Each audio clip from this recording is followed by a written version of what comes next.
ও দোকানি, কি হলো? বলছি একটা আমুল দুধ দাও না।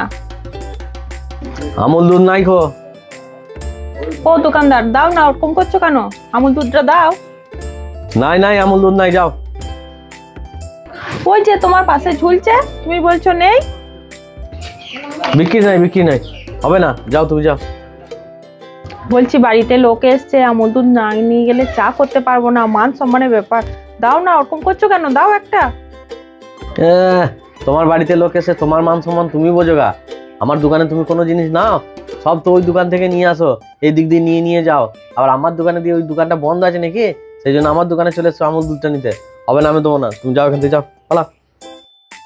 ওইদিকে দোকান তো সব বন্ধ, আর আমি তো পয়সা দিয়ে মাল নেবো, তুমি ওরকম করছো কেন? তুমি আমার দোকানে খদ্দের নাও, অন্য দোকান থেকে মাল নাও, তো সেখান থেকেই নাও গা। তার বন্ধ আছে না খোলা আছে সেটা তার ব্যাপার আর তোমার ব্যাপার। আমার বিক্রি নেই, আমি দেবো না, ব্যাস। তোমার কাছে থাকতেও তুমি দিচ্ছ না, এটা তুমি ঠিক করছো দোকানদার? অত ঠিক ভুল আমি বুঝি না, আমি দেবো না, পরিষ্কার বলে দিচ্ছি, দেবো না।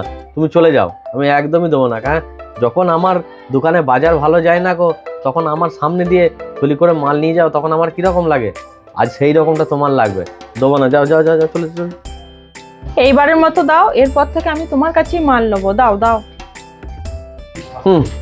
মাল দেবো তুমি নেবে না আমি জানি, তোমাদেরকে আমি ভালো করে জানি। ওই দোকানটা বন্ধ আছে বলে এত তেল দিচ্ছ, নাহলে আমার দোকানে আসতে। সত্যি করেই বলছি গো, তুমি দুধটা দাও, এরপর থেকে দেখবে তোমার কাছে মাল নিচ্ছি কি না নিচ্ছি। বেশ ঠিক আছে, দেখবো কেমন মাল নিয়ে যাচ্ছে তুমি, না নিয়ে গেলে তখন দেখবে। তাই না, ধরো দুধ একটা। আর কি লাগবে? আর একটা চা পাতিও দিয়ে দাও।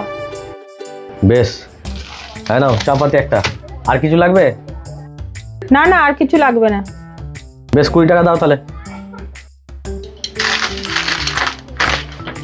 যাক, আমার কাজ হয়ে গেল। তোমার দোকানে ঘুরে ডিম আসবো, তোমার দোকানে আসবোই না, আমার কাজ ছাড়া হয়ে গেছে। আমি জানতাম এরকম করবে, সেই জন্যই এদেরকে মাল দিতে চাই না। আবার মাল নিতে এসে দেখাবো তোমার।